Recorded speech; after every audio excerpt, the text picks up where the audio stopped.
बिस्मिल्लाहिर्रहमानिर्रहीम। अस्सलाम वालेकुम स्टूडेंट्स।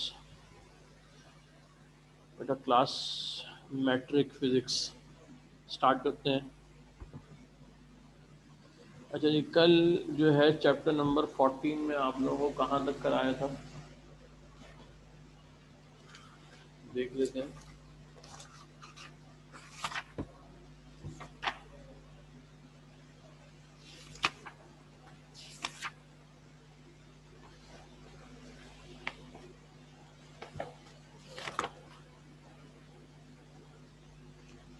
क्वेश्चन नंबर 11 तक हम लोगों ने कर लिया था कल। सही है बेटा। पेज नंबर 139 क्वेश्चन नंबर 11 तक कल कर लिया था। आज जो है वो हम कर लेते हैं कुछ न्यूमेरिकल्स।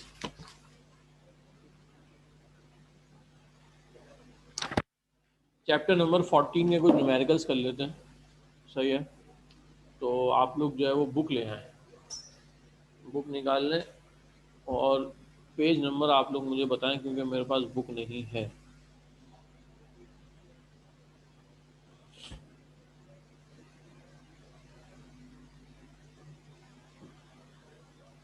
चैप्टर नंबर 14 के न्यूमेरिकल्स करेंगे बेटा आज। तो चैप्टर नंबर 14 के न्यूमेरिकल्स किस पेज के ऊपर हैं ये ज़रा आप लोग बता दें।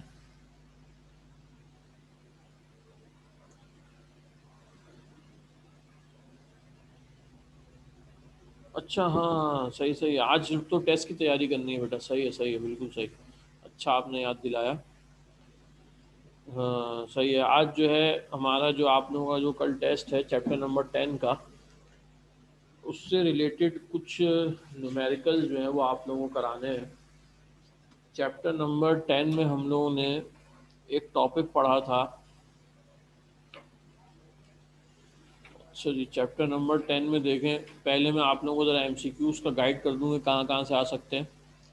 पहले तो आप निकालें पेज नंबर 64, पेज नंबर 64, अपने नोट्स के पेज नंबर 64 निकालें बेटा। पहले मैं जो है वो आप लोगों को कल के टेस्ट का जो है रिवाइज़ करा दूँ, बता दूँ आप लोगों को कहाँ से तैयारी करनी है।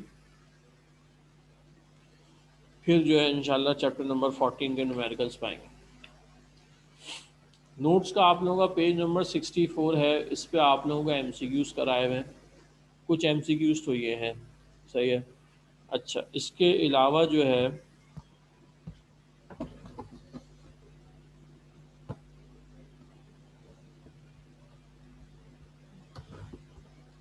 सबसे पहले पेज नंबर आपका 64 है, इस पे एमसीक्यूज़ मौजूद है। सही है, ये आप लोगों को करना है।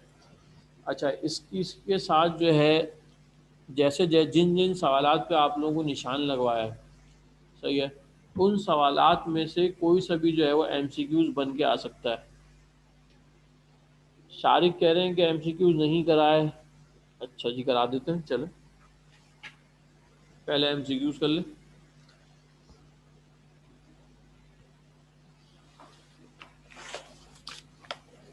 पेज नंबर 64 पे एमसीक्यूज़ है। पहला सवाल है, कह रहे हैं in solid bodies have fix dash. Solid के अंदर बॉडीज की क्या चीज़ जो है वो फिक्स होती है। बेटा वॉल्यूम भी फिक्स होता है और शेप भी फिक्स होता है, तो वन का आंसर हमारे पास क्या है, सी है। वन का आंसर है सी। दूसरे में कह रहे हैं in solid the force of attraction between molecule is. Solids के अंदर जो फोर्स ऑफ अट्रैक्शन होती है मॉलिक्यूल्स के दरमियान में वो क्या होती है, वेरी स्ट्रांग होती है। तो टू का आंसर हमारे पास क्या है, ए है।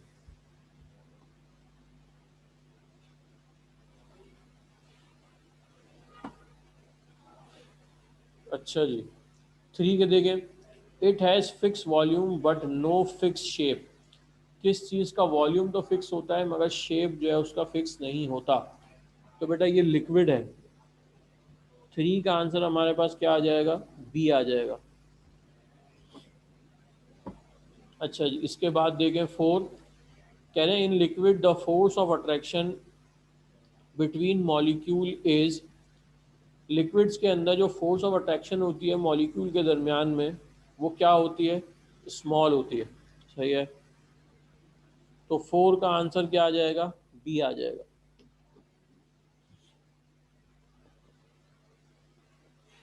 अच्छा जी, पहले एमसीक्यूज कर लेते बेटा, फिर मैं क्वेश्चंस पे भी मार्किंग करा देता हूँ। अच्छा, उसके बाद हमारे पास जो 5 है, caret dash are incompressible and maintain their level. कुछ चीज़ें ऐसी हैं जो इनकम्प्रेसिबल होती हैं और अपने लेवल को मेंटेन रखती हैं। तो बेटा ये लिक्विड होता है, लिक्विड। 5 का आंसर हमारे पास क्या आ जाएगा, सी आ जाएगा। सी, लिक्विड जो है वो इनकम्प्रेसिबल होते हैं और अपने लेवल को मेंटेन रखते हैं। They have neither fix volume nor fix shape. कुछ चीज़ें ऐसी हैं जिनका ना वॉल्यूम फिक्स है और ना शेप फिक्स है। तो बेटा ये क्या है, गैसेज हैं। तो 6 का आंसर हमारे पास क्या है, सी है। अच्छा जी, 7 देखें। In gases the force of attraction between molecule is. Gases के अंदर जो फोर्स ऑफ अट्रैक्शन होती है मॉलिक्यूल्स के दरमियान, वो नेग्लिजिबली स्मॉल होती है। नेग्लिजिबली स्मॉल का मतलब है ना होने के बराबर। सही है, बहुत कम। तो 7 का आंसर भी हमारे पास क्या आ गया है, सी आ गया। अच्छा जी, 8 देखें। 8 में क्या कह रहे हैं, in general the state of matter depends on it. State of matter जो है वो किस चीज़ के ऊपर डिपेंड करती है, वॉल्यूम के ऊपर, शेप के ऊपर, डेंसिटी के ऊपर या टेम्परेचर के ऊपर।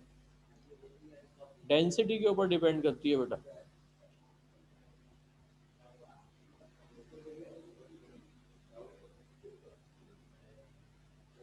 तो 8 का आंसर हमारे पास क्या आ गया है, सी आ गया है। अच्छा जी, matter is also found in fourth state. Matter जो है वो चौथी स्टेट में भी जो है वो पाया जाता है, जिसे हम क्या कहते हैं, प्लाज्मा। तो 9 का आंसर हमारे पास क्या आ गया, डी। अच्छा जी, अब plasma is another state of matter which contains enough. Plasma एक ऐसा मैटर है जिसके अंदर इनफ जो है वो क्या होते हैं, फ्री चार्ज पार्टिकल्स होते हैं, फ्री चार्ज पार्टिकल्स। तो 10 का आंसर भी डी आ गया।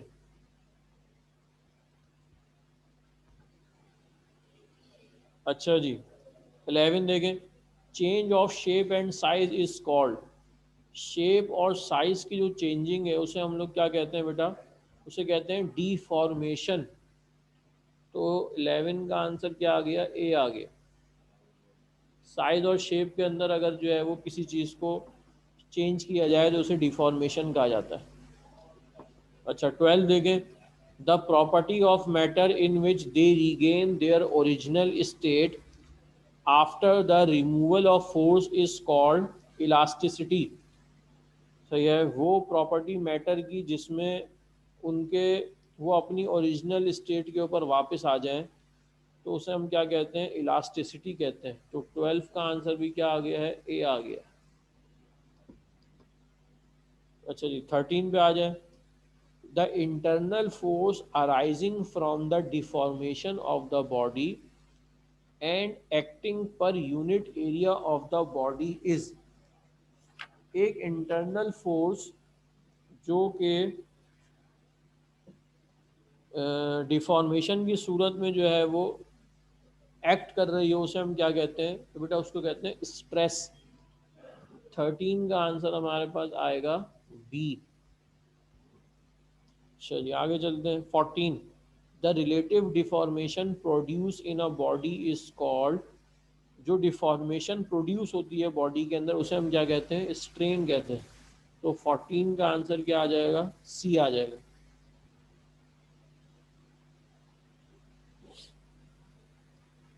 अच्छा जी, 15 देखें। For an elastic body the ratio of stress and strain is. Elastic body के अंदर जो स्ट्रेस और स्ट्रेन का जो रेशियो होता है वो क्या होता है बेटा, कांस्टेंट होता है। तो 15 का आंसर भी क्या आ जाएगा, सी आ जाएगा। Ratio of stress to strain is called. Stress और स्ट्रेन का जो रेशियो है वो क्या कहलाता है, द मॉडुलस ऑफ इलास्टिसिटी। सही है, यंग मॉडुलस भी कहा जाता है। The ratio of stress to strain is called. Check कर लेते हैं बेटा क्या बता रहे हैं।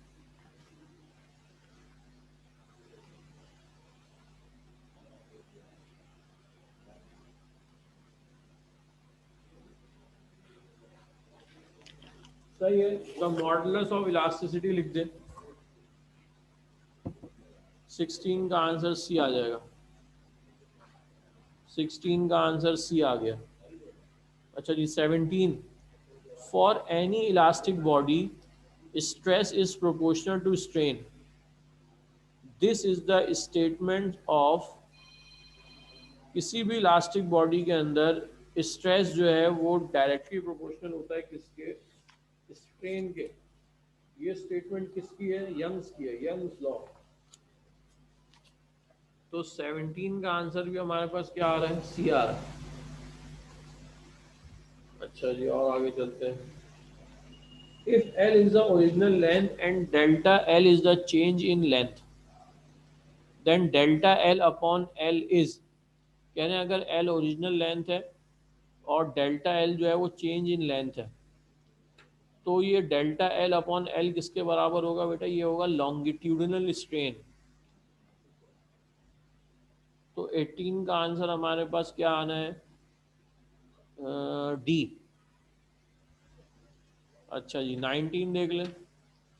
The ratio of stress to the longitudinal strain,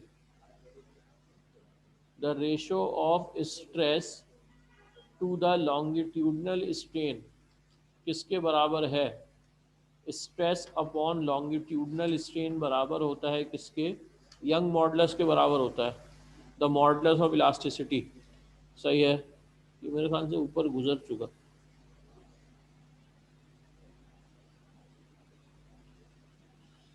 तो 19 का आंसर भी हमारे पास सी है। सही जी, तो ये हमने एमसीक्यूज कर लिए चैप्टर नंबर 10 के। किसी एमसीक्यूज में आप लोगों को कोई मसला है तो पूछ लें बेटा, वरना फिर मैं आगे आप लोगों को जो है वो क्वेश्चंस मार्क करा देता हूँ।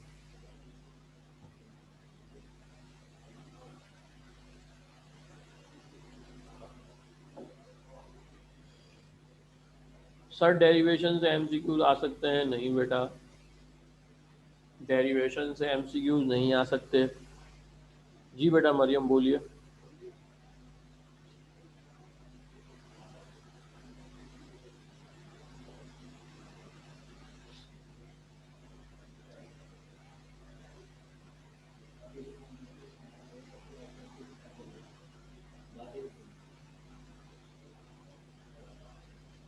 अच्छा ये चेक कर लेते हैं।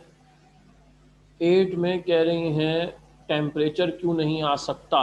अच्छा चेक कर लेते हैं।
बेटा ये जो 8 है ये मरियम सही कह रही हैं, 8 का जो आंसर आएगा बेटा वो डी आएगा, इसको आप लोग सही कर लें। 8 का जो आंसर है वो डी आएगा।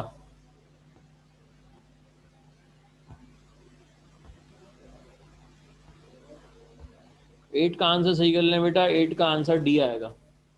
क्वेश्चन 18 छोड़ दें टेस्ट के लिए।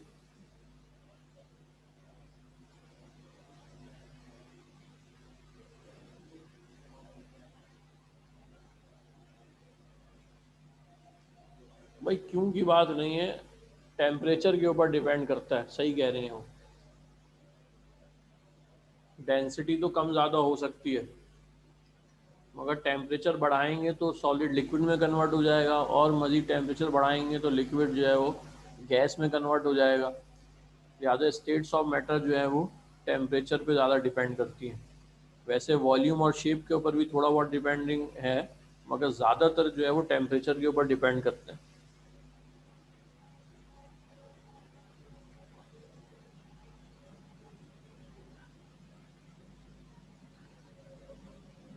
अच्छा बेटा, अब आप लोग जो है वो क्वेश्चन मार्क कर लें। देखिए इसमें क्वेश्चन नंबर 1 है आपके पास, पेज नंबर 65 से स्टार्ट करें। क्वेश्चन नंबर 1 है, उसके बाद क्वेश्चन नंबर 5 है, 1 के बाद डायरेक्ट 5 है। अच्छा जी, उसके बाद क्वेश्चन नंबर 6 नहीं है। उसके बाद क्वेश्चन नंबर 7 है बेटा, क्वेश्चन नंबर 8 है, क्वेश्चन नंबर 9 है, 10 है, 11 है। ये मैं लिख देता हूँ। क्वेश्चन नंबर 1 से हमने स्टार्ट किया, 1 है, उसके बाद क्वेश्चन 5 है, उसके बाद क्वेश्चन 6 नहीं है, 6 नहीं है, 7 है, उसके बाद क्वेश्चन 8 है, और क्वेश्चन 9 भी है, फिर क्वेश्चन 10 भी है, उसके बाद क्वेश्चन नंबर 11 भी है, 12 नहीं है, 13 नहीं है, 14 हाँ है, क्वेश्चन 14 है, इसके बाद क्वेश्चन नंबर 16 है, और क्वेश्चन नंबर 16 में सिर्फ पहली वाली एप्लीकेशन है, हाइड्रोलिक ब्रेक। ब्रेक है कि लिफ्ट है, नहीं हाइड्रोलिक लिफ्ट है, हाइड्रोलिक लिफ्ट।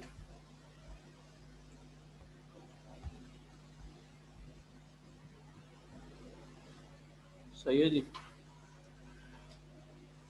अच्छा, उसके बाद हमारे पास क्वेश्चन नंबर 17 भी है, क्वेश्चन नंबर 18 भी इंक्लूड है। बेटा अभी देखते हैं इसमें कौन सा क्वेश्चन रह गया, वो मैं फिर बताता हूँ आप लोगों को। अच्छा, इसके बाद क्वेश्चन नंबर 19 है, और क्वेश्चन नंबर 20 भी है,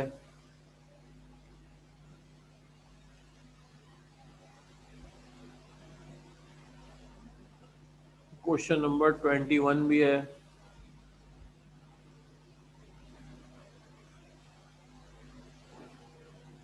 और क्वेश्चन नंबर 23 है। फिलहाल तो ये सवालात हैं। सही है। अब देखें, इनमें से कुछ सवालात जो मेरे ख्याल से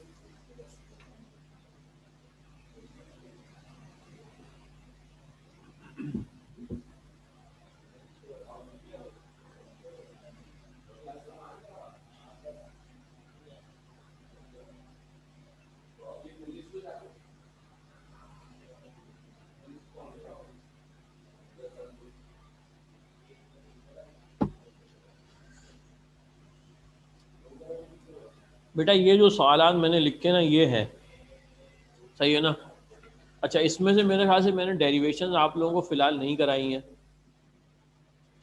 जैसे क्वेश्चन नंबर 8 कह रहे हैं, हाँ क्वेश्चन नंबर 8 में जो है सिर्फ फार्मूला है, ये मैं भी आप लोगों को समझा देता हूँ। अच्छा, अब इसमें से जितने भी थ्योरी वाले सवाल हैं ना बेटा, वो तमाम थ्योरी वाले सवालात आप लोगों ने पढ़ने हैं। उसमें से जो है वो कोई भी एमसीक्यू बन के आ सकती है। जितने भी डेरिवेशन के सवालात हैं वो सारे छोड़ दीजिएगा। डेरिवेशन एमसीक्यूज के पेपर में कैसे लेंगे, ले ही नहीं सकते। तो एमसीक्यू डेरिवेशन के जितने भी सवालात हैं वो आप छोड़ देंगे। सही है, उनमें से मैंने कुछ कराए भी नहीं है, एक आध कराया है मेरे ख्याल से, बाकी कराए भी नहीं है। या आप लोग फिजिकल में आएंगे तो इंशाल्लाह आप लोगों को करा दिए जाएंगे। तो आपने क्या छोड़ देना है इसके साथ साथ, डेरिवेशन के सवालात छोड़ देने हैं। अच्छा, अब कुछ फार्मूले के सवालात हैं, जैसे कि मैं आप लोगों को बताता हूँ। पेज नंबर आप लोग आ जाएं 66 पे बेटा, पेज नंबर 66 पे आ जाए। देखिए पेज नंबर 66 पे एक फॉर्मूला गिवन है किसका, स्ट्रेस का। सही है, पेज 66 स्ट्रेस का फॉर्मूला गिवन है।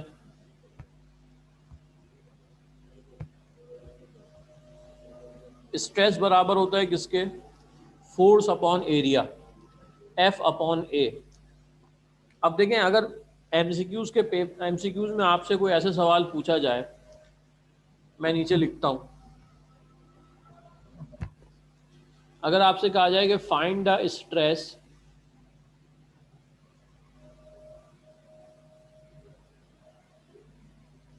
इफ 5 न्यूटन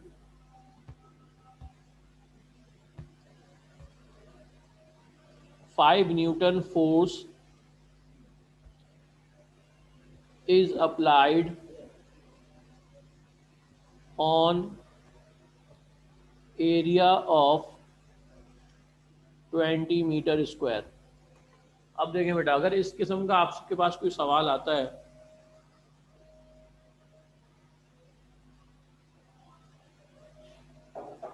तो आप लोग उसको कैसे सॉल्व करेंगे। स्ट्रेस का फॉर्मूला आपके पास मौजूद है, स्ट्रेस के किसके बराबर है, एफ अपॉन ए के बराबर है।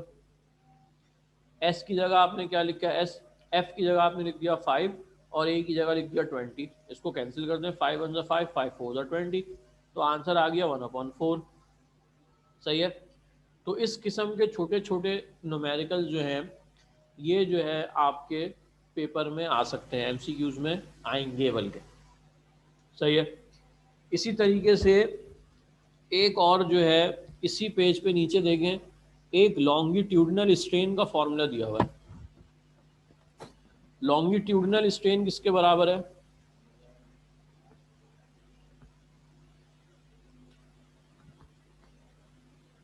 लॉन्गिट्यूडनल स्ट्रेन दिया हुआ है। अब देखें फॉर्मूला हमारे पास क्या है, longitudinal strain is equal to change in length का मतलब डेल्टा एल अपॉन एल। सही है। अच्छा अब डेल्टा एल का क्या मतलब होता है, L2 माइनस L1, ये आप लोगों को पता है, और नीचे ये जो L है ये L1 है असल में। अब इससे रिलेटेड अगर आपको कोई सवाल बना के दिया जाए, सही है, फॉर एग्जांपल कहा जाए कि फाइंड द लॉन्गिट्यूडनल स्ट्रेन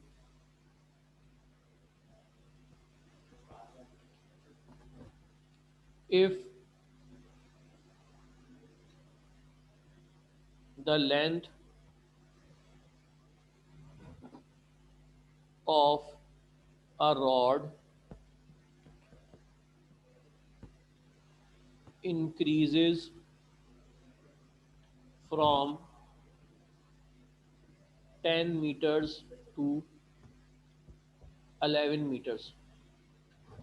अब देखें सवाल है, कह रहे हैं find the longitudinal strain if the length of a rod increases from 10 metre to 11 metre. एक लेंथ है, एक रॉड है जिसकी लेंथ 10 मीटर से बढ़कर कितनी हो गई है, 11 मीटर हो गई। आपसे लॉन्गिट्यूडनल स्ट्रेन पूछा जा रहा है तो कैसे निकालेंगे। इसके लिए देखें ये जो आपके पास 11 मीटर है ये L2 है और जो 10 मीटर है ये L1 है। अब आपको करना क्या है, ये जो फॉर्मूला आपको दिया हुआ है ऊपर लॉन्गिट्यूडनल स्ट्रेन का, L2 की जगह आप 11 रख देंगे और L1 की जगह 10 रख देंगे। तो देखें क्या हो जाएगा, 11 माइनस 10 अपॉन 10, ये हो जाएगा 1/10। सही है। 1/10 को जब आप डिवाइड करेंगे तो आंसर आ जाएगा 0.1, और इसकी यूनिट क्या होती है, नहीं होती। सही है। तो इस किस्म का कोई एमसीक्यू जो है वो आपके जो है वो पेपर में आ सकता है। इसी तरीके से नेक्स्ट पेज पे आ जाए, पेज नंबर 67 पे आ जाए। पेज नंबर 67 पे यंग मॉडुलस का एक फॉर्मूला दिया हुआ है।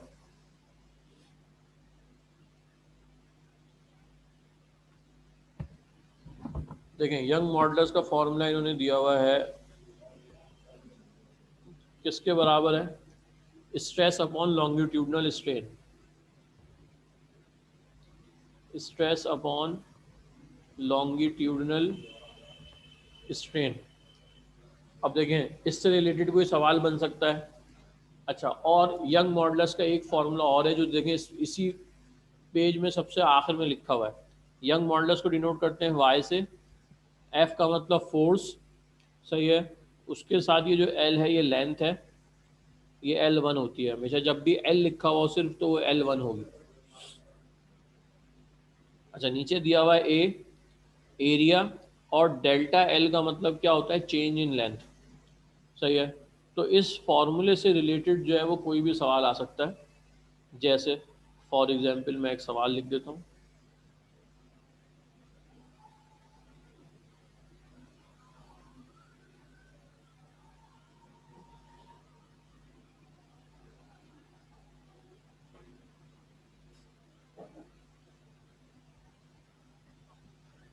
If the force of 2 Newton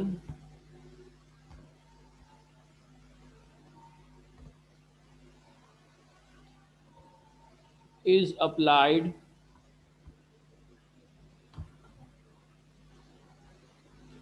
on a rod of area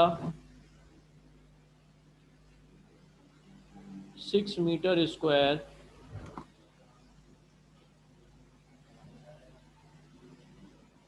and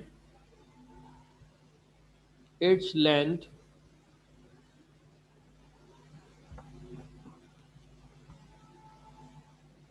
increases from 3 meter to 3.5 meter. Find the young modulus.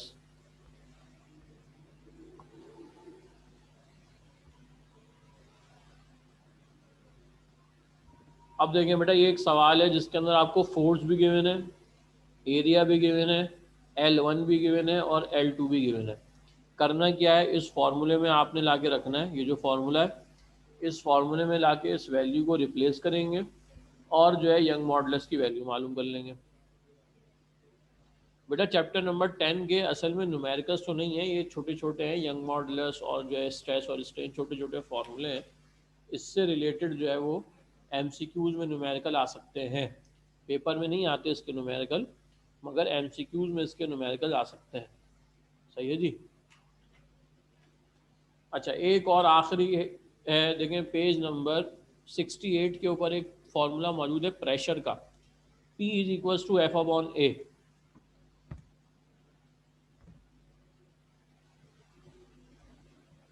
Page 68 के ऊपर P is equals to F upon A मौजूद है।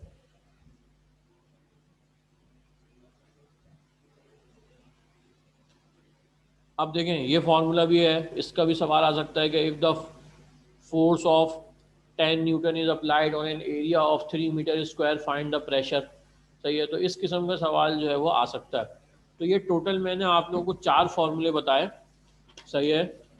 2 फॉर्मूले मौजूद हैं पेज नंबर 66 के ऊपर, एक मौजूद है 67 के ऊपर और चौथा मौजूद है 68 के ऊपर।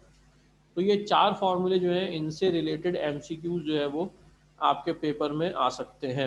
एम न्यूमेरिकल, छोटे छोटे न्यूमेरिकल होंगे, वो पेपर में आ सकते हैं। अब बेटा ये जो मैंने अभी आप लोगों को बताया इसमें कुछ पूछना है तो पूछ लें। देखिए मैं इसको रिपीट कर देता हूँ। ये पेज नंबर 66 का फॉर्मूला मैंने आप लोगों को बताया, सही है। ये पेज नंबर 66 का फॉर्मूला है, ये पेज नंबर 67 के ऊपर मौजूद है, और इसी तरीके से ये पेज नंबर 68 के ऊपर एक बहुत आसान सा फार्मूला है। ये एक थोड़ा सा फार्मूला बड़ा है यंग मॉडुलस का, तो इसको जो है वो देख लें।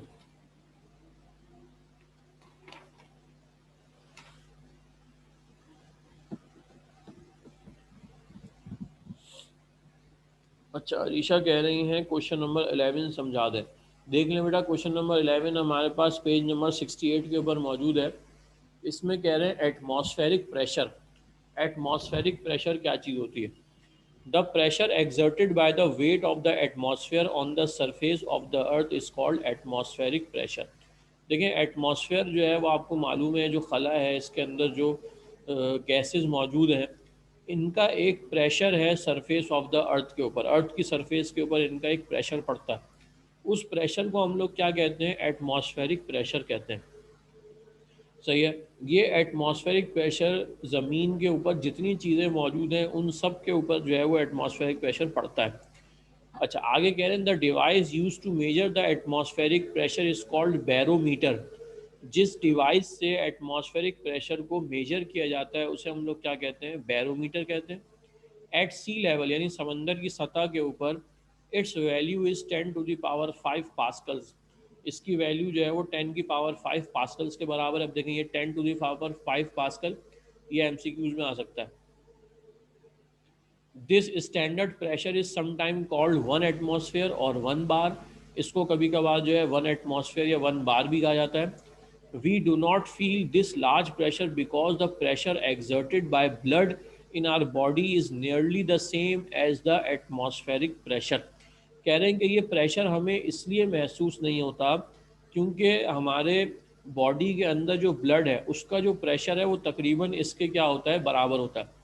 देखें, जब भी अंदर या बाहर से दोनों तरफ से इक्वल फोर्स लगाई जा रही हो तो वो चीज़ जो है वो अपनी जगह स्टिल नज़र आती है और उसके ऊपर कोई फ़र्क नहीं पड़ रहा होता। सही है। तो इसी तरीके से ये अल्लाह ताला का निज़ाम है कि अल्लाह ताला ने जितना ऊपर से एटमॉस्फेरिक प्रेशर की वैल्यू रखी है, उतने ही वैल्यू जो है वो अल्लाह ताला ने इंसान के जो है ब्लड सर्कुलेशन की जो है वो रखी है, प्रेशर। तो ये अंदर का प्रेशर और बाहर का प्रेशर ये दोनों आपस में बराबर हो जाते हैं। और इस सूरत में क्या होता है कि बाहर का प्रेशर जो है वो महसूस नहीं हो रहा होता। सही है बेटा। तो ये जो है वो हम लोगों ने क्वेश्चन नंबर 11 मैंने आपको समझाया। इसके अलावा बेटा और कुछ पूछना है तो आप लोग पूछें।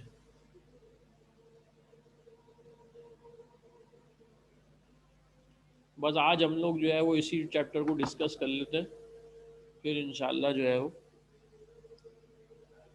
नेक्स्ट क्लास में जो है चैप्टर नंबर 14 के न्यूमेरिकल्स कर लेंगे। फिर अगले हफ्ते से तो इंशाल्लाह आप लोग आ जाएंगे।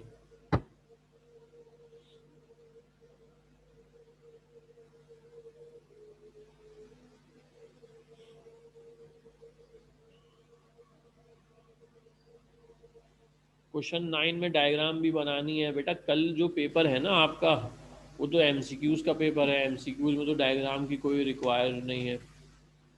सही है। क्वेश्चन नंबर 9 में वैसे जब आप लोग करेंगे तो उसमें डायग्राम बनाएंगे। पता नहीं मैंने आप लोगों को क्लास में बनवाई थी कि नहीं, मुझे तो याद नहीं है। अगर नहीं बनवाई थी तो इंशाल्लाह जब आप लोग आएंगे तो मैं बनवा दूंगा।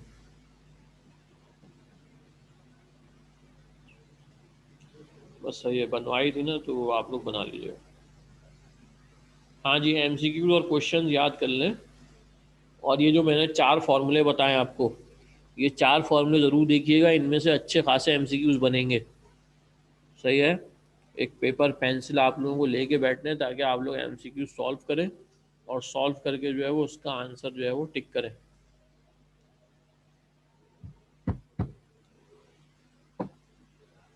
जी बिल्कुल, पेपर मैंने ही बनाया है।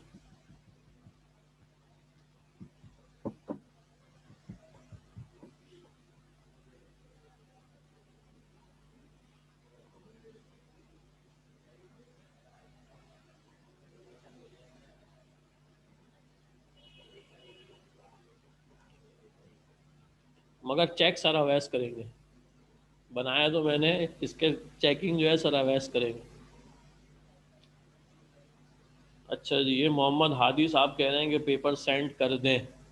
सर अवैस से रब्ता कर लें, उनके पास मौजूद है, वो आपको सेंड कर देंगे। सही है जी। चलें जी, आप लोगों के पास मेरे ख्याल से कोई काम का सवाल नहीं है, उल्टे सीधे सवाल आप लोग कर रहे हैं, लिहाजा बेहतर ये है कि क्लास ऑफ करते हैं। आप लोग जाएं, टेस्ट की तैयारी करें। कल आप लोगों का टेस्ट है।